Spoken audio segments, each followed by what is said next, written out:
नमस्कार, मैं हूं आमिर बेग। आप देख रहे हैं सिटी बुलेटिन न्यूज।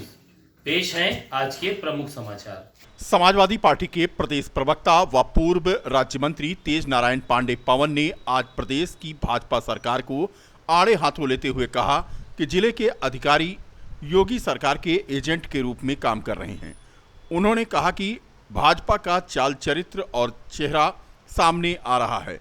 पंचायत चुनाव में जिस तरह से भाजपा को मुंह की खानी पड़ी, उससे प्रदेश सरकार बौखलाई हुई है और पंचायत अध्यक्ष की कुर्सी के लिए सरकारी अधिकारी को आगे कर गैर भाजपाइयों पर फर्जी मुकदमे का डर दिखाकर उन्हें चुनाव में भाग लेने से मना किया जा रहा है,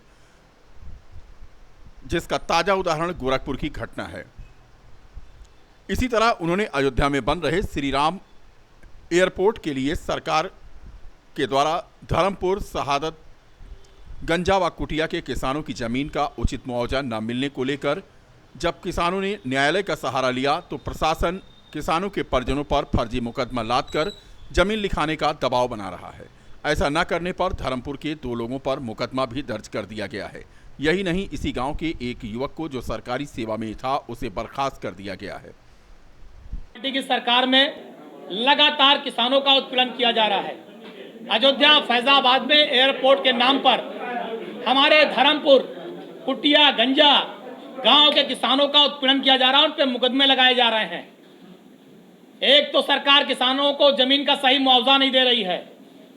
हम ये मांग पहले भी कर चुके हैं और 2 साल से इस लड़ाई को लड़ रहे हैं कि जमीन का सर्किट रेट बढ़ाइए, सर्किट रेट बढ़ाकर 6 गुना ज्यादा मुआवजा किसानों को देने का काम करिए, जैसे एक्सप्रेस वे बनाने में श्री अखिलेश यादव जी ने किया था और किसानों के चेहरे पर मुस्कान लाई थी। लेकिन आज भारतीय जनता पार्टी की सरकार, योगी आदित्यनाथ जी की सरकार न जमीन का सर्किट रेट बढ़ा रही है और न सर्किट रेट बढ़ाकर 6 गुना मुआवजा किसानों को दे रही है। उल्टे जो गांव के नौजवान अपनी लड़ाई को लड़ रहे हैं, अपने हक की बात कर रहे हैं, उन नौजवानों पर भारतीय जनता पार्टी की सरकार में फर्जी मुकदमे दर्ज किए जा रहे हैं। यह मुकदमे की कॉपी है। इनका अपराध केवल इतना है कि अपनी जमीन का ये सही मुआवजा मांग रहे हैं, अपना हक और अधिकार मांग रहे हैं। तो अपना हक और अधिकार मांगने पर इन किसानों पर मुकदमा दर्ज किया जा रहा है। अगर आप किसानों का सम्मान करना चाहते हैं तो गांव का सर्किट रेट, जमीन का सर्किट रेट बढ़ाकर 6 गुना मुआवजा दीजिए, जिससे भी इनके चेहरे पर मुस्कान आ सके। पूर्व राज्य मंत्री तेज नारायण पांडे गांव के किसानों के हक की लड़ाई लड़ रहे हैं और उन्होंने कहा कि समाजवादी पार्टी किसानों के हर दुख सुख में उनके साथ थी और हमेशा रहेगी। हमारे यहाँ अधिकारी कर्मचारी सब जाते हैं, हमारी गरीब जनता को प्रताड़ित करते हैं और वहाँ जाके बदतमीजी करते हैं। और इसलिए मैं कहना चाहता हूँ कि आराम से टहलें, आराम से सहमति से जमीन लिखाएं, किसी के साथ जोर जबरदस्ती न करें। और हम लोग जमीन देने के लिए तैयार हैं, जमीन देंगे, लेकिन जब तक हमें उचित मुआवजा नहीं मिलेगा तब तक हम अपनी जमीन नहीं देंगे। यही मैं कहना चाहता हूँ। हमारे यहाँ दलीप तिवारी और अखिलेश तिवारी के ऊपर जो मुकदमा दर्ज किया गया है उसको तत्काल वापस लेने की कृपा की जाए। शहादत का निवासी हूँ और मैं पिछले 2 सालों से अपने गांव के लिए श्री राम एयरपोर्ट में कम मुआवजे को लेकर लड़ाई लड़ रहा हूँ और हम लोग ज़मीन देने के लिए तैयार हैं और एयरपोर्ट का स्वागत करते हैं। लेकिन हमारे यहाँ जनपद के जो अधिकारी हैं उनका रवैया किसानों के प्रति बहुत गलत है। अभी बताइए, हम लोग हाई कोर्ट भी गए हैं, हाई कोर्ट ने अधिकारियों को तलब भी किया है। अभी कल हमारे यहाँ एक अमीन आए थे, वो कह रहे हैं कि गांव वाले ऐसे नहीं मानेंगे, गांव वालों को अब डंडे से समझाना पड़ेगा। बताइए, कोर्ट ने सख्त निर्देश किया है कि कोई जोर जबरदस्ती ना की जाए, उसके बाद भी अभी कल आके इस तरीके से बात कर रहे हैं और हमारे ऊपर मुकदमा भी दर्ज कर दिया है। हमारे बड़े भाई हैं अखिलेश तिवारी, उनके ऊपर मुकदमा दर्ज कर दिया गया है। मतलब अयोध्या जनपद में किसान होना गुनाह हो गया है। अयोध्या पहुंचे प्रगतिशील समाजवादी पार्टी के राष्ट्रीय अध्यक्ष शिवपाल सिंह यादव ने जिला पंचायत अध्यक्ष पद की चुनाव को लेकर प्रदेश सरकार पर सत्ता का दुरुपयोग कर निष्पक्ष चुनाव न कराए जाने का आरोप लगाया है। तो वहीं प्रदेश के सभी विपक्षी पार्टियों से अपील की है कि भाजपा को हराने के लिए एक मंच पर उन्हें होना होगा। अयोध्या में अपने निजी कार्यक्रम में वह पहुंचे थे और संतों से उन्होंने मुलाकात की, जहां उनका स्वागत कार्यकर्ताओं के द्वारा किया गया। प्रगतिशील समाजवादी पार्टी के अध्यक्ष शिवपाल सिंह यादव ने प्रदेश सरकार पर आरोप लगाया कि सत्ता का दुरुपयोग हुआ है, जिससे आज निष्पक्ष रूप से चुनाव नहीं होने दिया गया। किसी का पर्चा रद्द कर देना तो किसी का पर्चा दाखिल न होने देना, यह निष्पक्षता नहीं है। तो ये तो सत्ता पक्ष वालों ने दुरुपयोग किया है, निष्पक्ष नहीं हुआ है चुनाव। किसी का पर्चा रद्द कर देना, किसी का जबरदस्ती पर्चा दाखिल न होने देना, ये निष्पक्षता नहीं है। ये तो सब पूरी पार्टी प्रत्याशी थे वो नामांकन नहीं कर पाए, तो कहीं न कहीं तो कमजोरी दिखाई है, कहीं न कहीं कमजोरी दिखाई है, और कहीं न कहीं मैनेजमेंट की भी कमी थी, जो मैंने देखा है ना। अब मैंने तो नमूनों को दे दिया इटावा से, मैंने तो सपा को समर्थन दे दिया। बीजेपी केवल एक सीट जीती है और फिर निर्विरोध हो गए, एक तरफा चुनाव हो गया। अगर जो मैंने नारा दिया है गैर भाजपा का, अगर तो हमने तो 1.5 साल 2 साल हो गए हैं, अब उनको सोचना चाहिए। थाना पुरा कलंदर के राजापुर माफी से प्रधानी का चुनाव जीते धर्मेंद्र कुमार यादव सहित परिवार के सदस्यों को गांव के ही रहने वाले प्रधानी का चुनाव हारे व्यक्ति ने सहयोगियों के साथ धारदार हथियार से हमला कर दिया और उन्हें घायल कर दिया। आनन फानन में सभी घायलों को सीएचसी मसौदा लाया गया, जहां से हालत गंभीर देखते हुए घायलों को जिला चिकित्सालय रेफर किया गया।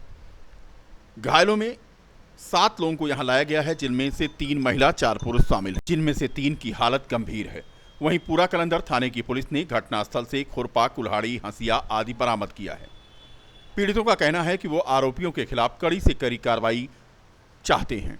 जो व्यक्ति मुझे वोट दिया था उससे पहले झगड़ा किया तो मेरे पास आया, मैं उससे बोला कि बेटा कोई काम कर 100 नंबर को, मुझे 100 नंबर को फ़ोन किया। मैं गया था उसको क्या कहते बेरन देखने, खेत में पानी भरा हुआ था, कहते उसके जोतने के लिए। जब मैं आया तो वापस आ रहा था, साले कई सारे इकट्ठा हुए थे। ये बोले जो भी रास्ते थे वे सब तुम्हारे को होंगे, तो दिमाग ठीक से काम करा। ये देखने पर वहाँ से लौटे थे, यहाँ सब लोग इकट्ठा हुए थे। मान लिया चुनाव पुरानी रंजिश थी, इसीलिए सब पहले से प्लान बना के रखे दिया। फिर जब वहाँ से आए तो इनको मारने लगे सब, तो हम लोग सुने दौड़ के आए वहाँ घर से, फिर इनको मार दिए हंसिया वंसिया से। फिर जैसे जैसे जो है वैसे हंसिया और कुल्हाड़ी से मारे हैं।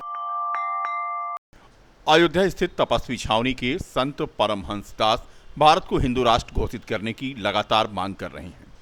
आज पत्रकारों से बात करते हुए उन्होंने कहा कि केंद्र व प्रदेश की भाजपा सरकार अयोध्या ही नहीं वरन संपूर्ण देश के विकास के लिए कार्य कर रही है, इसकी जितनी सराहना की जाए कम है। वहीं दूसरी ओर उन्होंने कहा कि 1 अक्टूबर 2021 तक यदि भारत को हिंदू राष्ट्र घोषित नहीं किया गया तो वह 2 अक्टूबर को जल समाधि ले लेंगे। परमहंस आचार्य का समर्थन करते हुए राष्ट्रीय सशक्त हिंदू महासभा के राष्ट्रीय उपाध्यक्ष सुरेश अवस्थी ने कहा कि भारत को जल्द से जल्द हिंदू राष्ट्र घोषित किया जाए। गई, जिसको देखते हुए हमने घोषणा किया कि भारत को हिंदू राष्ट्र घोषित किया जाए और ईसाइयों और मुसलमानों की नेशनलिटी यहाँ भारत में खत्म की जाए। और इसको लेकर के हमने गवर्नमेंट को समय दिया है कि 2021 2 अक्टूबर तक यदि जो है सेंट्रल गवर्नमेंट भारत को हिंदू राष्ट्र घोषित नहीं करती है तो मैं सरजू जी में जल समाधि ले लूंगा।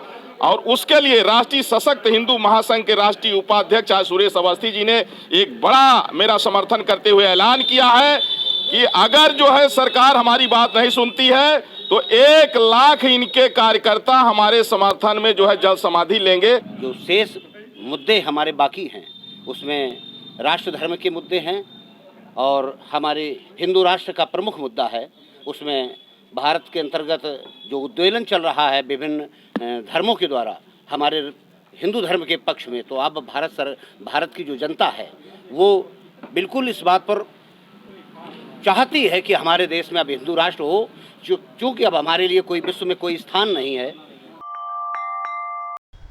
बार एसोसिएशन अयोध्या में होने जा रहे संगठन के चुनाव के मद्देनजर रविवार को महामंत्री पद के उम्मीदवार विपिन कुमार मिश्रा एडवोकेट ने बीकापुर में कार्यरत अधिवक्ताओं से मिलकर समर्थन मांगा, जो बार एसोसिएशन अयोध्या के सदस्य हैं।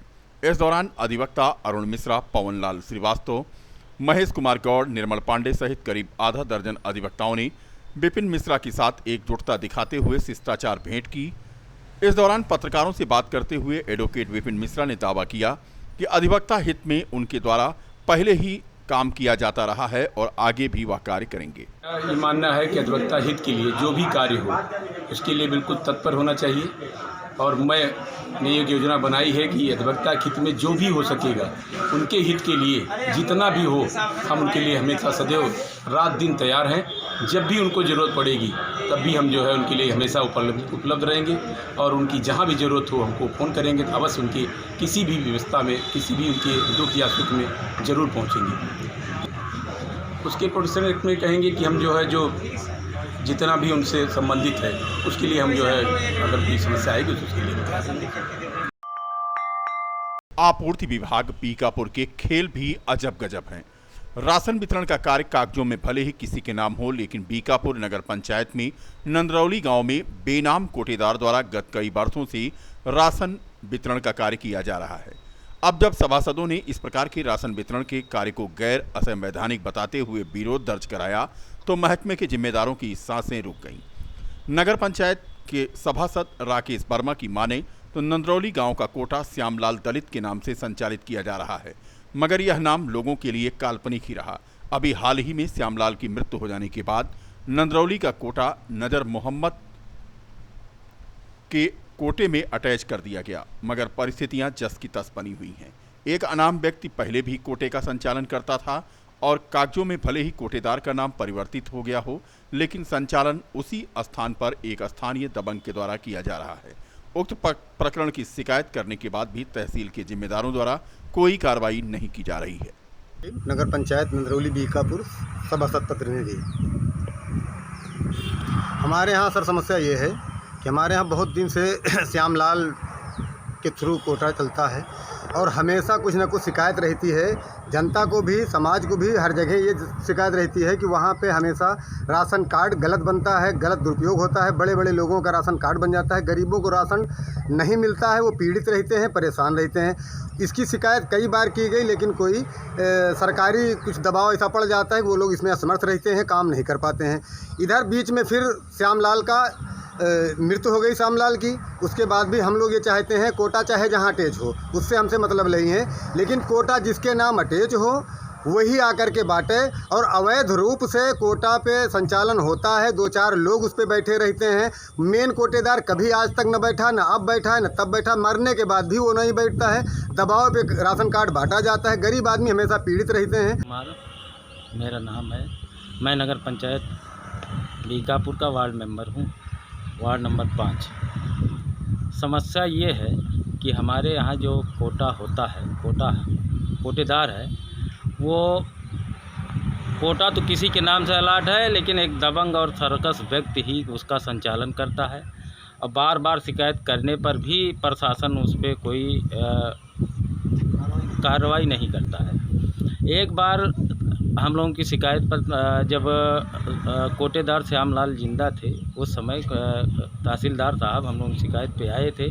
उन्होंने स्पॉट दौरा किया था, तो उसमें जो है उसको रंगे हाथों उन्होंने पकड़ा था, घटतौली ज़्यादा पैसा लेते हुए। और कोटेदार, अच्छी बात तो ये है कि एक बुरी बात कि कोटेदार स्वयं लाइन लगा के राशन ले रहा था। जब तहसीलदार साहब ने पूछा कि कोटेदार कौन है, तो लाइन के बीच से खड़े होकर कहता है कि मैं हूँ कोटेदार। कहीं तो वहाँ क्या कर रहे हो, कहीं मैं राशन के लिए लाइन लगाया हूँ। ये स्थिति है। और इस समय जो मौके की स्थिति है, इस समय श्यामलाल जी एक्सपायर कर गए हैं। उसके बाद मत का कोटा उनको अटैचमेंट हो गया है। इस समय वो इस समय बैठ नहीं रहे हैं, वो भी उसकी सरकसई और दबंगई अब भी चल रही है। अयोध्या डेवलपमेंट पर विजन 2051 की समीक्षा बैठक पीएम नरेंद्र मोदी द्वारा किए जाने के बाद दूसरे दिन आज सर्किट हाउस पहुंचे जिले के प्रभारी मंत्री